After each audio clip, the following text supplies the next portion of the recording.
High বন্ধুরা, দেখো আমার বাড়িতে কে এসেছে। সায়ন্তিকা রানী। সায়ন্তিকা রানী কে বলো তো? তোমরা নিশ্চয়ই চেনো। ওকে আসার সময় বললাম মোগল থেকে 2 প্লেট বিরিয়ানি নিয়ে আসিস, কারণ আমি আর হাত ফুরিয়ে রান্না করিনি।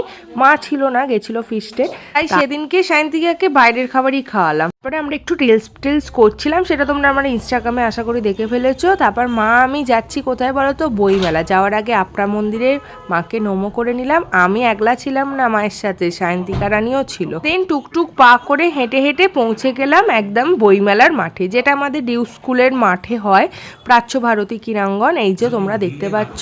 আর এই সেই স্টেজ, এই স্টেজটার কাছে এলে না অনেক কথা মনে পড়ে যায়।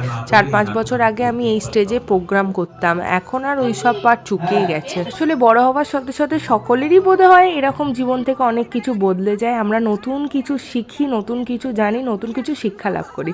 যাই হোক, তারপরে সায়ন্তিকার সাথে ঝগড়া করছিলাম, সেটা তোমরা নেক্সট মিনিট ব্লগে দেখতে পাবে।